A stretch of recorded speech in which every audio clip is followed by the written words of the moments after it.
Bismillahirrahmanirrahim. Alhamdulillah nahmaduhu wa nasta'inuhu wa nastaghfiruh. Wa na'udzu billahi min shururi anfusina wa min sayyiati a'malina. May yahdihillahu fala mudilla lahu wa may yudlil fala hadiya lahu. Ashhadu an la ilaha illallah wahdahu la syarika lah wa ashhadu anna Muhammadan abduhu wa rasuluh la nabiyya ba'dah. Allahumma salli wa sallim ala nabiyyina Muhammad wa ala alihi wa sahbihi ajma'in, amma ba'd. Hadirin dan hadirat serta para pemirsa yang saya hormati, Assalamualaikum warahmatullahi wabarakatuh. Alhamdulillah, kita bersyukur kehadirat Allah Azza wa Jalla yang berkat taufiknya, izinnya, restunya, dorongannya, kita dapat menghadirkan diri sekali lagi pada pagi ini untuk mendalami selok-belok agama. Pelajaran kita pada hari ini menggunakan kitab himpunan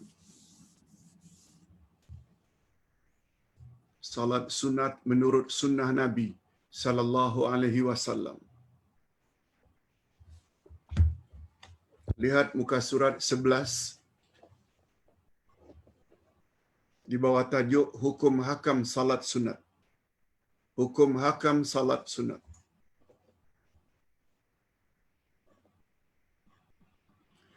Sebagaimana kita sama-sama maklum pelajaran kita pada hari Sabtu yang lalu tentang makna salat sunat dan fadilatnya, sangat banyak. Di antara fadilat atau kelebihan salat sunat, dia dapat menutupi kekurangan salat fardu. Dalam hadis sahih, baginda Rasul sallallahu alaihi wasallam bersabda, di akhirat nanti Allah Subhanahu wa taala perintahkan malaikat supaya memeriksa ibadah salat seseorang, yaitu salat fardu. Setelah diperiksa oleh para malaikat, ternyata salat fardunya sempurna. Maka Allah Subhanahu wa taala suruh malaikat agar tulis orang tersebut sempurna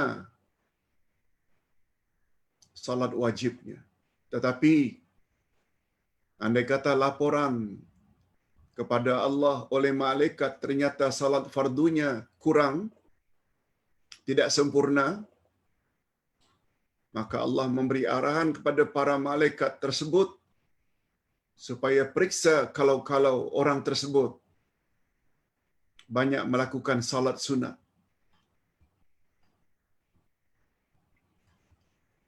Begitu diperiksa, akhirnya mendapat result atau hasil atau kesimpulan. Lalu malaikat melaporkan, adapun salat sunatnya banyak, ya Rab, Engkau Maha Tahu. Lalu Allah Subhanahu wa taala arahkan malaikat supaya cover, supaya tutup kekurangan salat fardunya dengan salat-salat sunat. Itu sebabnya tidak betul. Oleh sebab itu tidak betul kalau ada yang berpendapat salat fardumu yang banyak kamu tinggalkan, yang tidak sempurna, kamu mesti qada. Kalau kamu lakukan salat sunat tak akan diterima oleh Allah. Statement tersebut sangat bercanggah dengan hadis sahih ini. Ustaz tidak bercakap tentang masalah wajib qada atau tidak, kita sudah bahas. Yang mustahak berdasarkan ayat 59 dan 60 surat Maryam. Yang mustahak orang yang banyak meninggalkan salat fardu itu taubat pada Allah. Mantapkan iman dan banyakkan amal saleh, termasuk amal-amal sunat. Begitu disebut oleh Allah pada ayat 60 surat Maryam. Adapun sesiapa yang ingin mengqada, silakan. Kalau itu pilihannya. Tapi yang mustahak sebenarnya taubat, mantapkan iman, banyakkan amal saleh, perbanyakkan amal-amal sunat, dan amal sunat itu berguna untuk cover, untuk menutup kekurangan salat-salat fardu. Wallahu a'lam. Itu telah kita bahas minggu lalu. Nah, supaya salat sunat kita ini sempurna dan diterima oleh Allah, kita juga mesti tahu hukum hakamnya.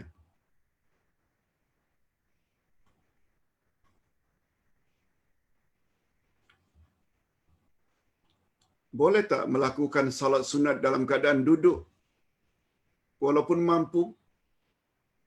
Boleh tak melakukan salat sunat tidak menghadap ke arah kiblat jika dalam perjalanan? Itu yang dimaksudkan dengan hukum hakam. Kita akan bahas mampu yang boleh.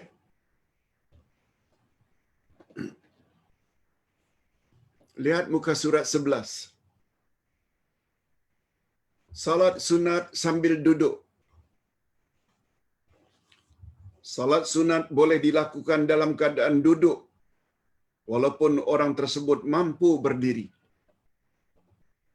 Imam An-Nawawi, yaitu imam besar dari mazhab Syafi'i, berkata, ini adalah ijma', yaitu disepakati oleh semua ulama.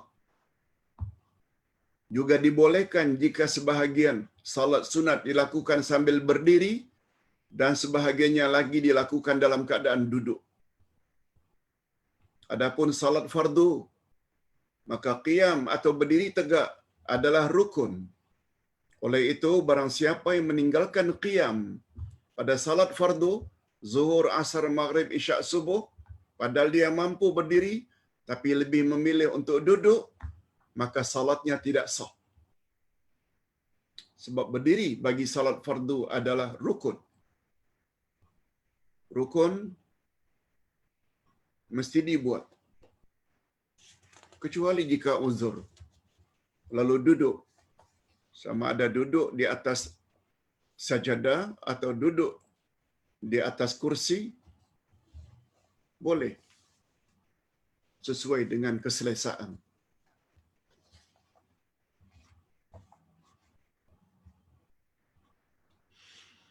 Oleh sebab itu, lebih kurang 30 tahun yang lalu, Ustaz masih ingat lagi, seorang jemaah berkata kepada Ustaz, Ustaz, saya lihat di Masjid India, dekat Wisma Yakin, saya salat berjamaah maghrib.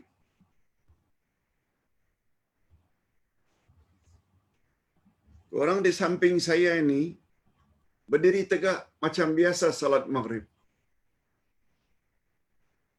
Tiba-tiba selesai wirid salat maghrib, selepas salat maghrib, selepas wirid, dia langsung angkat tangannya dalam keadaan duduk untuk buat salat sunat rawatib sesudah maghrib.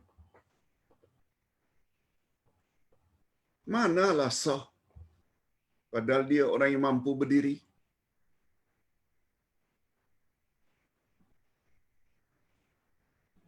Ustaz jawab, sebenarnya Pak Cik,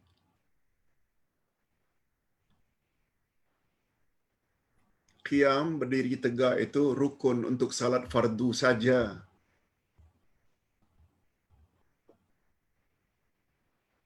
Salat sunat termasuk rawatib, tahajud, witir, duha,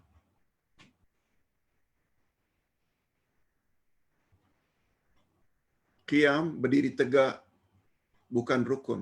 Dia hanya sunat. Ini di antara contoh orang-orang yang tidak faham hukum hakam. Mudah-mudah saja dia menuduh orang tidak sah salatnya. Karena apa? Kekurangan ilmu.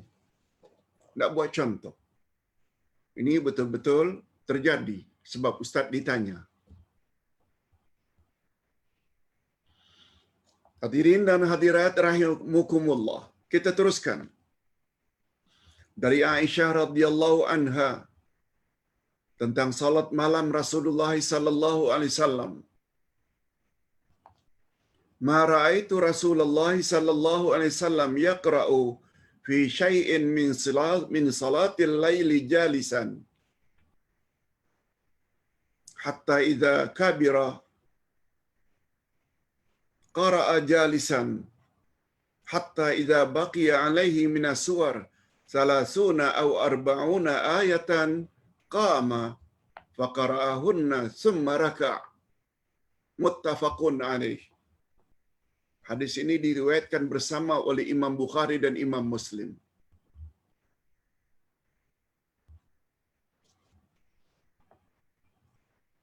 Kata Aisyah radhiyallahu anha, aku tidak pernah melihat Rasulullah membaca sesuatu di dalam salat malamnya sambil duduk. Tak pernah lihat.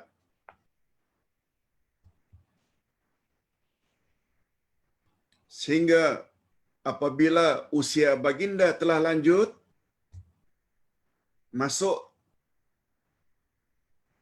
tahun yang ke-60 umurnya baginda, barangkali itu maksudnya, umurnya dah lanjut, barulah baginda membacanya sambil duduk. Sehingga baginda membacanya sambil duduk. Sehingga apabila baki bacaannya 30 atau 40 ayat, lalu baginda berdiri membacanya. Kemudian baginda rukuk.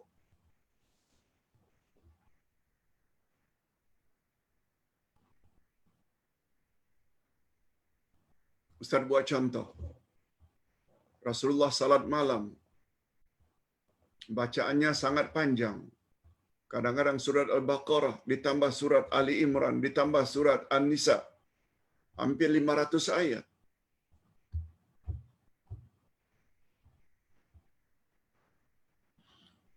Kata Aisyah, orang yang paling tahu tentang sunnah Nabi sallallahu alaihi wasallam sebab beliau senantiasa bersama Rasul seharian.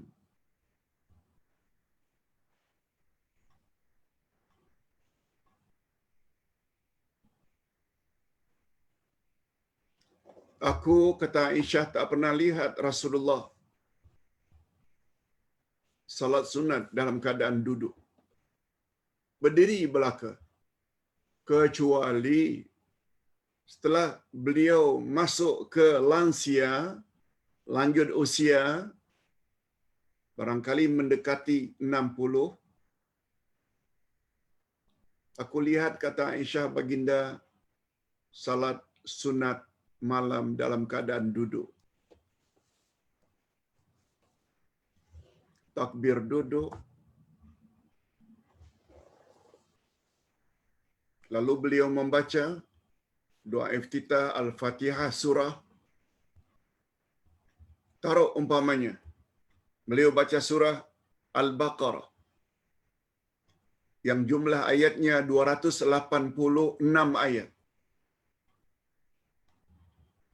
Barangkali sampai ayatul kursi 255, berbaki lagi lebih kurang 33 ayat, lebih kurang, atau 31 ayat, baginda pun bangun. La ikraha fid din, qad tabayyana ar-rusydu minal ghayy. Itu sambungan dari ayatul kursi. Terus baginda baca sampai fansurna 'alal qaumil kafirin. Itu maknanya beliau baca bakinya lebih kurang 30 ayat itu dalam keadaan berdiri, lalu beliau rukuk beliau i'tidal, beliau sujud. Pada rakaat kedua, setelah sujud yang kedua baginda duduk, beliau baca Al-Fatihah. Beliau baca surat umpamanya Ali Imran. Ali Imran ada 200 ayat. Sampai 160 atau 170 ayat, beliau baca surah Ali Imran dalam keadaan duduk, baginda bangun. Baginda sambung 30 ayat terakhir sampai kepada ayat yang terakhir. Ya ayyuhalladzina amanu sabiru wa sabiru wa rabitu wattaqullaha la'allakum tuflihun. Itu beliau baca dalam keadaan berdiri, beliau rukuk, i'tidal, sujud. Itu maksudnya. Namun demikian, jika seseorang muslim atau muslimat salat sambil berdiri, lalu dia lebih afdal, lalu itu adalah lebih afdal jika dia berkemampuan. Ya. Salat sunat dalam keadaan berdiri itu lebih afdal jika dia mampu. Hal ini sebagaimana termaktub di dalam hadis Abdullah bin Amru radhiyallahu anhuma, Rasulullah bersabda, "Salatul rajuli qa'idan nisfu salah." Hadis riwayat Imam Muslim. Salat seseorang sambil duduk adalah setengah ganjarannya. Tapi dengan syarat dia lebih memilih duduk dari berdiri padahal dia mampu berdiri, bukan uzur. Dia akhirnya salatnya sah tapi markahnya setengah. Namun sah tetap sah. Sebab berdiri bukan rukun bagi salat sunat. Ini diperkuatkan lagi oleh hadis lain. Kata Imrah bin Husain, "Sa'altu Rasulullah sallallahu alaihi wasallam an salatir rajul qa'idan, faqala in shalla qa'iman fahuwa afdal wa man shalla qa'idan falahu nisfu ajril qa'im." Rawahul Bukhari. Aku tanya Rasulullah sallallahu alaihi wasallam tentang salat seseorang dalam keadaan duduk. Jawab Nabi, bila dia salat dalam keadaan berdiri, itu adalah lebih afdal. Tetapi apabila dia memilih untuk duduk padahal dia mampu berdiri, maka ganjarannya hanya setengah ganjaran sahaja. Adapun cara duduk yang paling afdal sebagai pengganti qiyam. Nah, ini dia. Dulu kita pernah sebut ketika membahas kitab pedoman salat. Duduk dalam salat ada 4 jenis. Ada namanya iftirash, seperti duduk antara dua sujud, seperti duduk pada tahiyat awal. Ada namanya duduk tawarruk, duduk bersimpuh.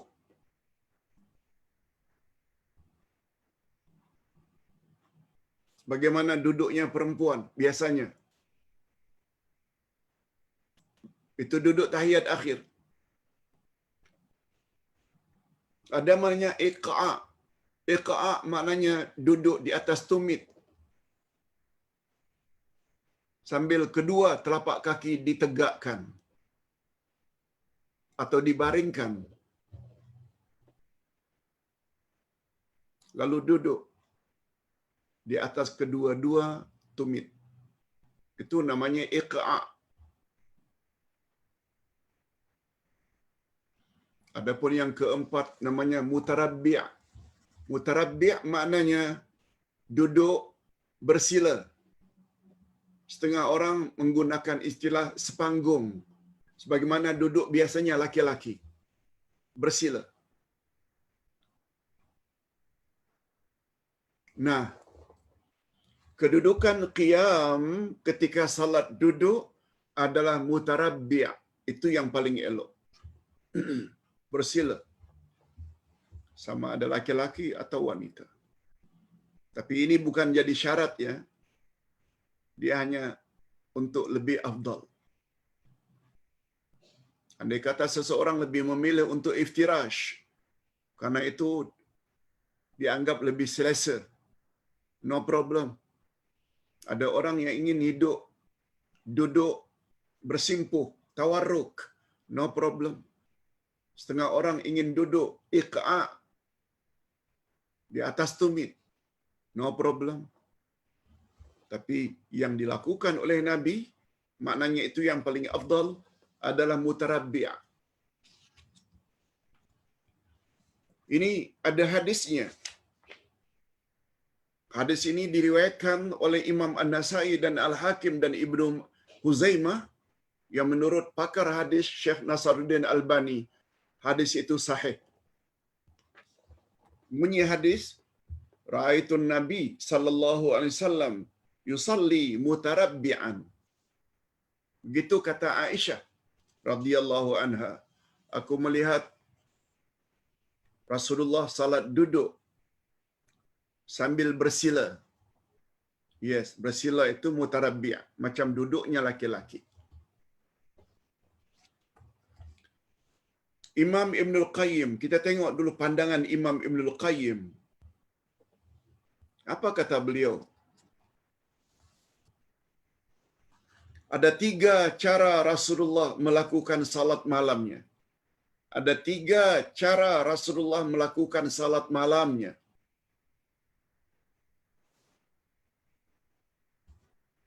Yang pertama, salat malamnya sambil berdiri. Inilah cara yang paling banyak baginda lakukan.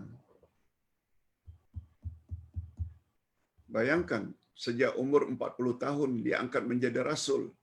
Salat malamnya berdiri senantiasa untuk qiyam. Cara kedua juga dilakukan oleh baginda. Salat malamnya sambil duduk dan rukuk juga sambil duduk. Karena qiyam untuk salat sunat hukumnya hanya sunat, bukan rukun. Nah, cara yang ketiga, baginda membaca dalam keadaan duduk. Tadi kita dah sebut. Tetapi jika baki bacaannya sudah sedikit, tadi kita dah sebut, kalau tak 30, 40 ayat berbaki, baginda berdiri, kemudian rukuk sambil berdiri. Itu bagi yang ingin membaca bacaan yang panjang.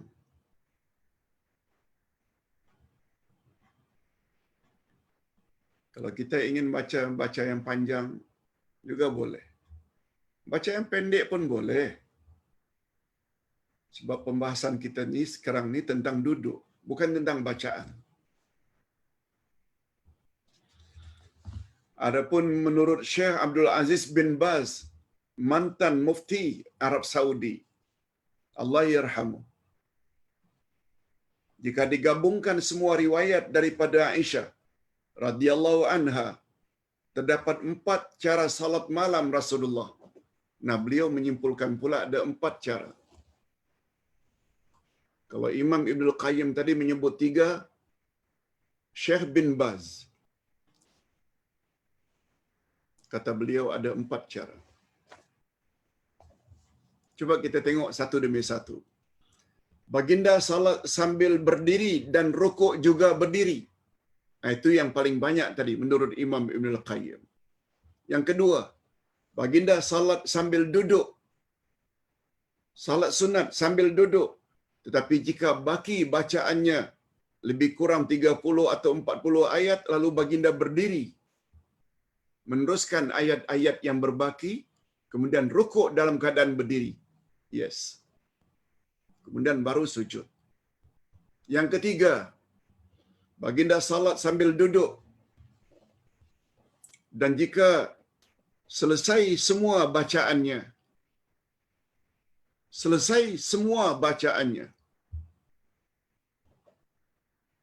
baginda berdiri dan selanjutnya rukuk dalam keadaan berdiri. Ustaz buat contoh. Sambil duduk beliau bertakbir untuk salat tahajud. Baca Al-Fatihah.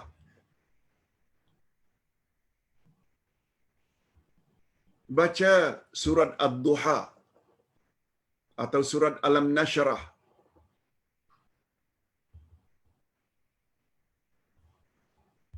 Sampai ayat yang terakhir, wa amma bi ni'mati rabbika fahaddits. Beliau berdiri. Tak ada baca apa-apa. Sebab surah dah selesai dibaca. Ayat terakhir Ad-Duha. Kemudian beliau pun rukuk dalam keadaan berdiri. I'tidal, sujud. Yang kedua tadi, bila beliau baca ayat-ayat yang panjang, berbaki beberapa ayat lagi, beliau berdiri, sambung ayat tersebut, kemudian baru rukuk. Itu cara kedua. Cara pertama, semuanya berdiri. Sejak takbiratul ihram, Al-Fatihah, surah, rukuk. Okey. Nah, sekarang yang keempat. Baginda salat duduk. Baginda salat sunat sambil duduk. Rukuk juga dalam keadaan duduk. Alhamdulillah. Uday lakukan semua cara yang empat ini. Kalau badan sihat, Ustaz berdiri. Tapi karena umur sudah mencecah 75 ini, kadang-kadang buat cara yang kedua, kadang-kadang buat cara yang ketiga, kadang-kadang buat cara yang keempat. No problem. Di sini perlunya kepada ilmu.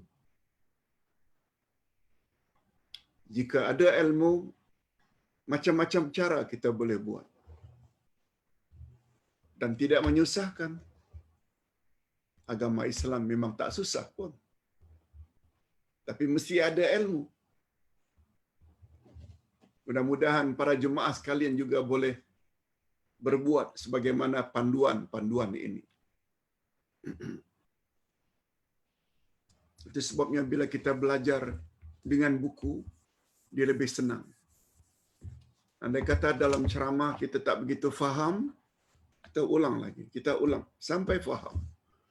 Andai kata ulang dan ulang tak faham juga, boleh buat pertanyaan. Dan Uday akan jawab dan beri pencerahan insya-Allah. Pagi tadi Ustaz kirim satu pertanyaan dari Sarawak.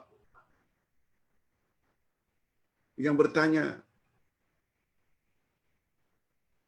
betulkah Pak Uday tujuan manusia dan jin dicipta adalah sama? Apa beza jin dengan syaitan? Apa pula maksud iblis? Ustaz sudah jawab dah dengan panjang lebar. Mudah-mudahan boleh difahami. Hadirin dan hadirat rahimakumullah. Sekarang kita berpindah kepada topik yang lain, salat sunat di atas kenderaan. Boleh tak kita salat sunat di dalam MRT, dalam bas, dalam kapal terbang? Ini pembahasannya. Ini yang kita maksudkan dengan hukum hakam salat sunat. Salat sunat di atas kenderaan dihukumkan sah. Sama ada dalam kereta, atau dalam bas, atau dalam kapal terbang, kapal laut, dan lain-lain kenderaan. MRT, LRT, komuter, semuanya boleh. Adapun salat fardu, mestilah dilakukan setelah turun dari kenderaan, kecuali darurat. Kalau kita bawa sendiri kenderaan, apa salahnya kita ketepikan di tempat yang aman kita salat, sama ada surau atau di tanah lapang atau di bawah pokok, semuanya dibolehkan.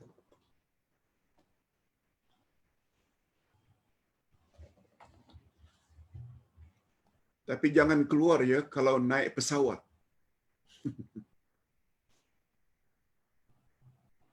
Karena tidak salat fardu, kita buka pintu pesawat, lalu terjun untuk sampai di bumi, insya-Allah tak akan salat. Malah dia barangkali akan disalatkan jenazahnya. Kecuali darurat.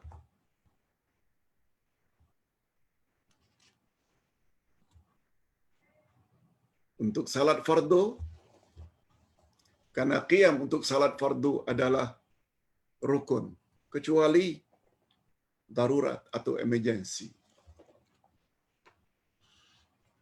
Ini berdasarkan hadis Nabi sallallahu alaihi wasallam daripada Abdullah ibnu Umar radhiyallahu anhuma. Kana Nabi sallallahu alaihi wasallam yusalli fi safar ala rahilatihi haitsu tawajjahat bih yu'mi'u bi ra'sihi ima'an salatal lail illa al-fara'id wa yutiru ala rahilatihi wa fi lafzin ghaira annahu la yusalli 'alaiha al-maktubah wa fi lafzin wa lam yakun Rasulullah sallallahu alaihi wasallam yasna'u dzalik fil maktubah muttafaqun alaih. Maksudnya adalah Rasulullah sallallahu alaihi wasallam melakukan salat malamnya dalam safarnya di atas kenderaannya ke arah manapun kenderaan itu menghadap. Baginda menundukkan kepalanya kecuali salat fardu. Baginda salat witir juga di atas kenderaannya. Dalam lafaz lain, hanya saja baginda tidak melakukannya di atas kenderaan bagi salat fardu. Dan dalam lafaz lain pula, baginda tidak melakukan yang demikian bagi salat fardu. Jadi kalau naik keledai, kalau naik unta, baginda salat fardu akan turun. Untuk kenderaan-kenderaan seperti itu bolehlah. Tapi kalau kita sebagai penumpang bas, tak perlu kita suruh driver supaya berhenti untuk membolehkan kita salat. Atau kita salat saja karena kita tahu dia akan berhenti di satu perhentian untuk makan ke, untuk isi minyak ke, waktu itu kita salat. Sungguh banyak hadis-hadis yang berkaitan dengan ini.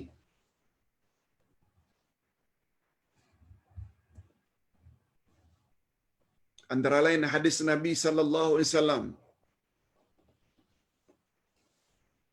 Kana Rasulullah sallallahu alaihi wasallam yusalli ala rahilatihi haitsu tawajjahat bih. Wa idza arada al-fariḍah nazala fastaqbala al-qiblah. Hadis riwayat Imam Bukhari. Adalah Rasulullah salat di atas kenderaannya ke arah manapun kenderaannya menghadap.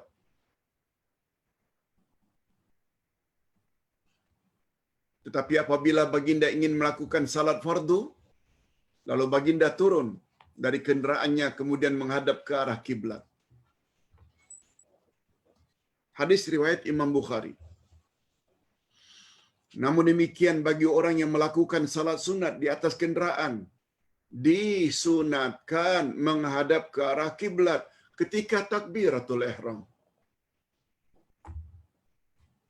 Jika memungkinkan. Ini berdasarkan hadis daripada Anas bin Malik. Ustaz terjemahkan saja. Sesungguhnya Rasulullah jika baginda musafir dan ingin melakukan salat sunat, maka baginda akan menghadapkan ontanya ke arah kiblat lebih dahulu, lalu bertakbir, takbiratul ihram. sambil menghadap ke arah kiblat. Kemudian baginda salat ke arah manapun kenderaan itu menghadap. Naik bukit, turun bukit, ke kiri, ke kanan, Nabi tetap saja. Hadis riwayat Abu Daud. Tetapi jika dia tidak berbuat demikian, maknanya ketika takbiratul ihram, dia tidak menghadap ke arah kiblat, yakni tidak menghadap ke arah kiblat ketika takbiratul ihram, maka hukum salatnya tetap sah karena itu hanya sunat sahaja. Apalagi haluan balik dari Mekah, selesai haji atau umrah. Lalu kita ingin umpamanya salat subuh ke, salat zuhur ke, salat asar ke, tak perlu. Mohon, tolong pilot menghadap ke arah kiblat, saya nak takbiratul ihram. Pasti tidak akan dilayan. Sebab bila begitu, besar kemungkinan pesawat itu tak akan sampai ke KL. Setiap orang minta supaya menghadap ke sana balik. Putar lagi. No. Itu hanya sunat. Imam An-Nawawi berkata, melakukan salat sunat di atas kenderaan ketika safar membolehkan, ketika safar yang membolehkan qasar adalah dibolehkan menurut ijma' atau kesepakatan ulama. Menurut setengah ulama, salat sunat di atas kenderaan ini hanya dibolehkan untuk safar atau perjalanan yang membolehkan untuk qasar. Seperti umpamanya dari KL ke Melaka, dari KL ke Port Dickson, karena jaraknya sudah melebihi 50 batu atau 90 kilometer. Tapi kalau hanya sekadar ke Kajang, tak boleh. Itu menurut setengah ulama. Tapi menurut ulama yang lain, asalkan di atas kenderaan, tak kira di manapun atau berapapun jaraknya, dibolehkan. Okey, kita baca sedikit. Adapun safar yang tidak membolehkan qasar karena jaraknya dekat, maka yang benar salat sunat di atas kenderaan hukumnya juga boleh menurut jumhurul ulama. Ini dia. Majoriti ulama katakan boleh walaupun itu jaraknya dekat. Allah Subhanahu wa taala berfirman, A'udzubillahi minasyaitonir rajim. Walillahil masyriq wal maghrib. Fa inma tuwallu fathamma wajhullah. Innallaha wasi'un alim. Dan kepunyaan Allah lah timur dan barat. Maka kemanapun kamu menghadap, di situlah wajah Allah. Sesungguhnya Allah maha luas rahmatnya, lagi maha mengetahui. Imam Ibn Jarir memperkuat hujah di atas sambil berkata, ayat ini, ayat yang Ustaz baru baca tadi, kemana saja kamu menghadap, di situlah wajah Allah. Ayat ini masuk di dalamnya kebolehan salat sunat di atas kenderaan tanpa mengira ke arah mana ia menghadap. Hukumnya boleh. Itu sebabnya Ustaz ingin memberi sedikit pencerahan, atau dengan kata lain teguran. Bila ada orang balik dari haji, bila orang balik daripada umrah, begitu sempurna ibadatnya ketika di Mekah dan di Madinah, tidak melewat-lewatkan salat fardunya, banyak buat salat sunat. Balik saja banyak yang tidak salat dalam pesawat.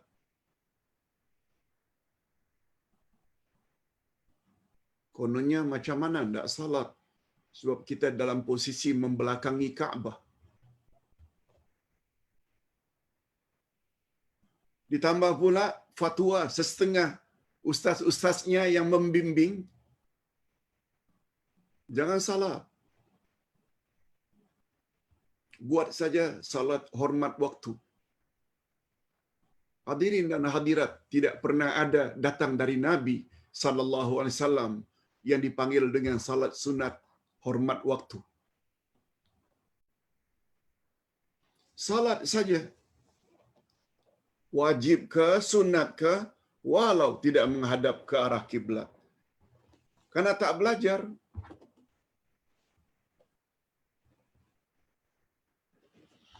Kalau orang awam, satu hal juga. Kadang-kadang para ustaznya. Di mana letaknya firman Allah, la yukallifullahu nafsan illa wus'aha. Allah tidak memberatkan manusia kecuali apa yang dia termampu. Coba lihat ayat. Timur dan barat itu adalah milik Allah. Kemana saja kamu menghadap, di sanalah wajah Allah. Tak belajar tafsir. Tafsir kata, kamu menghadap kemana saja pun, dalam keadaan kamu tak mampu untuk menghadap ke arah kiblat, salat saja dan sah. Kemana ini semua? Terlalu terikut-ikut dengan pandangan orang-orang tertentu. Jangan buat salat. Nanti bila dah sampai ke Malaysia baru qada. Allahu akbar. Rasulullah sallallahu alaihi wasallam bersabda, siapa yang menggabungkan dua salat fardu tanpa uzur minal kabair, itu bermakna ia telah melakukan dosa besar. Lain halnya menggabungkan karena uzur, antara lain musafir, boleh jamak, boleh qasar, termasuk balik daripada Mekah, daripada Jeddah ke Kuala Lumpur, baru balik haji, baru balik umrah, dah buat dosa besar. Dan salat tersebut, zuhur ke asar ke, tak perlu dikada lagi, tak perlu diganti lagi, dah sah dah tu.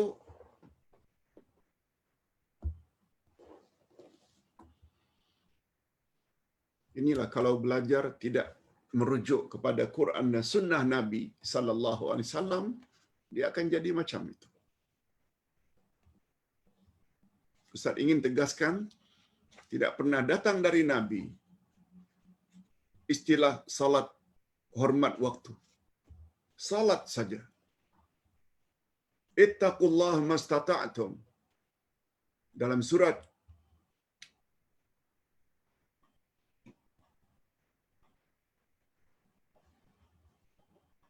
At-Taghabun, ayat yang ke-15 atau 16. Fattaqullaha mastata'tum. Bertakwalah kamu kepada Allah apa yang kamu termampu. Yuridullahu bikumul yusra wa la yuridu bikumul usra. Allah menginginkan kemudahan bagimu dan Allah tidak mau menyusahkan kamu. Dalam Islam selain ada azimah, hukum asal, juga ada rukhsah, hukum kelonggaran.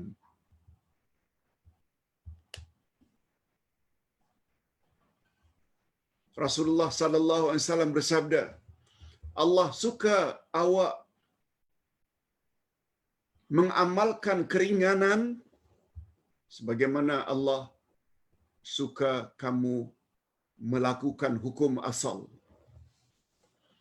Hukum asal uduk kalau sebelum salat. Air tidak ada atau ada penyakit lalu diganti dengan tayamum. Kata Nabi, kamu mengamalkan tayamum itu ketika kamu ada keuzuran. Allah suka. Sebagaimana Allah suka kamu melakukan hukum asal, yaitu beruduk kalau kamu tidak ada keuzuran.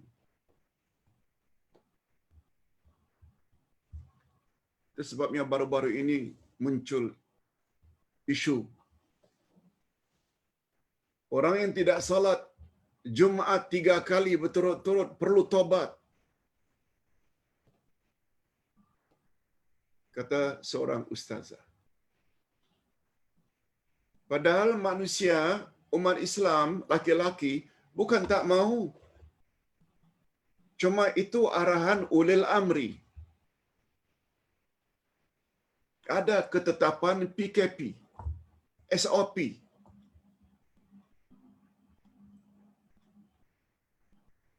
Bila kita tertakluk dengan ketetapan-ketetapan itu, rasa ingin salat Jumaat, tapi tak boleh. Itu tidak dosa. Itu namanya rukhsah. Di mana kemestian mesti tobat? Tobat itu istilahnya bila kita melakukan dosa besar. Padahal kita tak berdosa. Di mana perlunya tobat?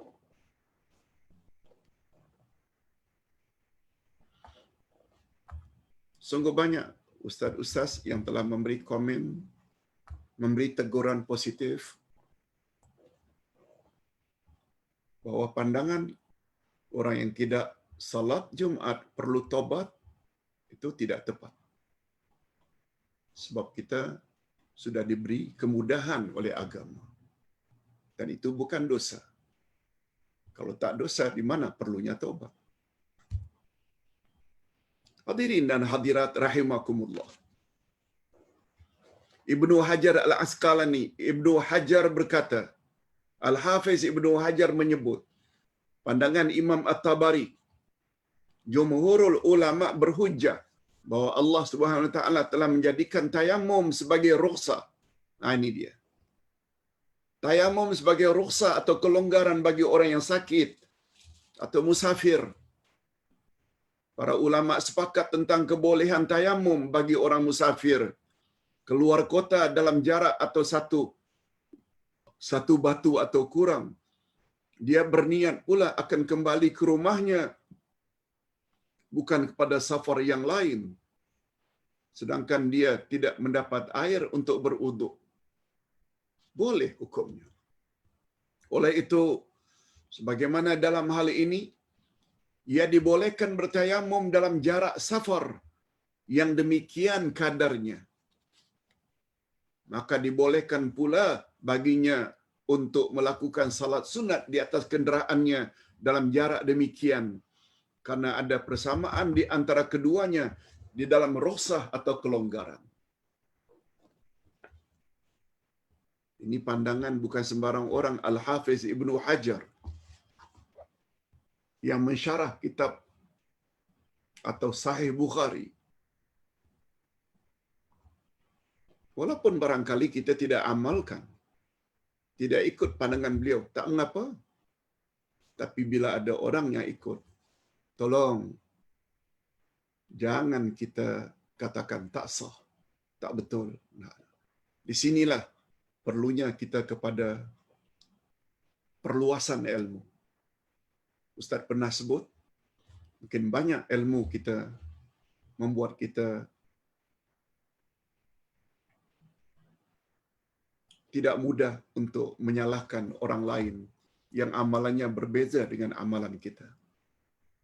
Ingat kata-kata Buya Hamka, Profesor Dr. Hamka, Allah yarhamu, ketika beliau ditanya, mengapa perkara itu dulunya Tuan kata tak boleh, tapi sekarang Tuan kata boleh?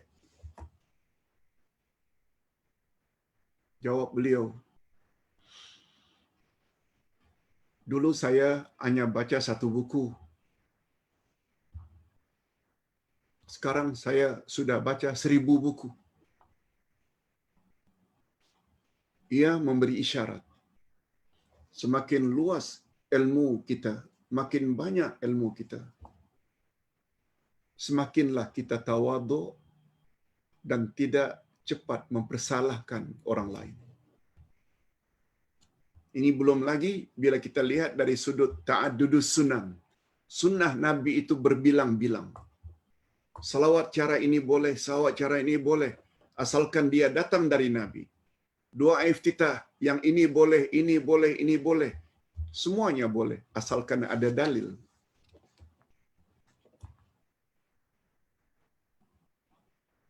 Itu sebabnya Ustaz suka sangat kita belajar bedah 7 kitab dalam seminggu. Sekarang bukan 7 lagi, sudah ada bergantian. Dari menjawab yang tepat soalan kubur sudah kita ganti dengan wasiat. Dulunya kita belajar buku itu, sekarang kita dah ganti dengan buku himpunan salat sunat. Seminggu 2 lagi kita akan ganti pedoman salat dengan buku baru lagi yang sekarang sedang dicetak, yaitu 12 panduan beribadah. 12 panduan dalam ibadat. 1, 2, 3. Banyak baca makin bagus. Membuat kita jadi orang yang open minded. Orang yang berlapang dada selalu terhadap amalan-amalan yang berbeza dengan amalan kita yang mustahak masing-masing ada dalil. Oleh itu sebagaimana dalam hal ini ia dibolehkan bertayamum dalam jarak safar yang demikian kadarnya, maka diboleh pula baginya untuk melakukan salat sunat di atas kenderaannya dalam jarak demikian karena ada persamaan di antara keduanya di dalam hal rukhsah atau kelonggaran. Ini pandangan bukan sembarang orang. Nah, hadirin dan hadirat, kita tambah sedikit lagi. Salat sunat di rumah adalah lebih ikhlas. Itu sebabnya salat sunat di rumah dikatakan lebih afdal. Karena diharapkan lebih ikhlas. Tidak menunjuk-nunjuk di khalayak orang ramai. Apatah lagi itu memang menjadi amalan tetap Nabi Muhammad sallallahu alaihi wasallam. Sebenarnya salat sunat boleh dilakukan di mana pun. Sebenarnya boleh dilakukan di mana pun. Apakah di masjid atau di rumah ataupun di mana saja seperti di tanah lapang, di padang pasir dan lain-lain. Namun demikian, jika ia dilakukan di dalam rumah adalah lebih afdal kecuali salat-salat sunat yang digalakkan agar dilakukan secara berjamaah seperti tarawih, Idul Fitri, Idul Adha. Selain daripada di tanah lapang, juga ada ulama yang berpendapat Idul Fitri, Idul Adha lebih afdal dilakukan di dalam masjid. Bagaimana pandangan Imam Asy-Syafi'i? Melakukan salat tarawih di masjid adalah lebih afdal. Kita dah bahas tentang tarawih dalam bulan Ramadan yang lalu. Adapun salat-salat sunat yang tidak dianjurkan agar berjamaah. Adapun salat-salat sunat yang tidak dianjurkan berjamaah, maka melakukannya di rumah adalah lebih afdal. Seperti salat sunat rawatib, qabliyah dan ba'diyah. Tak ada orang buat rawatib, qabliyah, ba'diyah secara berjamaah. Sungguh banyak hadis yang memperkuatkan akan hakikat ini. Hadis dari Zaid bin Thabit radhiyallahu anhu, fa inna afdala salatil mar'i fi baitihi illa al-maktubah, muttafaqun alaih. Hadis diriwayatkan bersama oleh Imam Bukhari dan Imam Muslim. Apa makna hadis? Sesungguhnya salat seseorang yang paling afdal adalah di rumahnya kecuali salat fardu. Dengan mudah kita boleh memahami hadis ini. Salat sunat, khasnya salat sunat yang tidak dibenarkan berjamaah, salat di rumah lebih afdal. Imam An-Nawawi berkata, di antara sebab mengapa digalakkan melakukan salat sunat di rumah, karena ia lebih tersembunyi, lebih selamat daripada riya, serta lebih terhindar daripada kemungkinan tertolak. Bila riak, tertolak. Selain itu juga agar rumah kita diberkati oleh Allah, dicucuri rahmatnya, dan salat sunat di rumah juga berperanan sebagai pengusir syaitan. Hadirin dan hadirat rahimakumullah.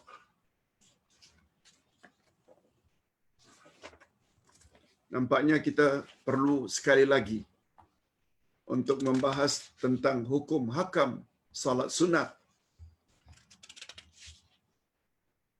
Sebab pembahasan selanjutnya salat sunat yang boleh dilakukan secara berjamaah.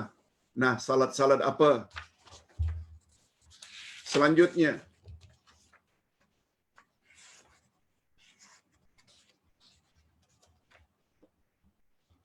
salat sunat yang berkekalan. Mana lebih baik salat sunat itu dibuat berkekalan walaupun dalam jumlah sedikit, atau kita lakukan salat sunat dalam bentuk atau dalam jumlah yang banyak tetapi dilakukan sekali-sekala. Dua topik ini baru selesa bila kita buat dalam slot tertentu atau slot tersendiri minggu hadapan insya-Allah. Hadirin dan hadirat rahimakumullah. Ini dulu yang dapat Ustaz sampaikan. Jumpa lagi insya-Allah esok pembahasan tentang akidah, bahagian terakhir buku 2 Akidah Ahlussunnah wal Jamaah esok, yaitu tentang fadilat atau kelebihan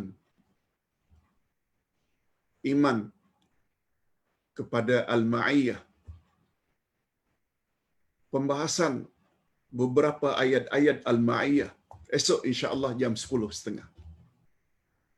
Hadirin dan hadirat rahimakumullah. Mari kita tutup dengan doa. Alhamdulillahirabbil alamin. Wassalatu wassalamu ala asyrafil anbiya'i wal mursalin wa ala alihi wa sahbihi ajma'in. Ya Allah, ya Tuhan kami mengaku bahwa ibadat-ibadat wajib yang kami telah lakukan sungguh banyak kekurangannya. Sebagai contoh, kami salat. Terkadang-kadang bacaan kami tidak fasih. Kami salat, kadang-kadang kami tidak khusyuk.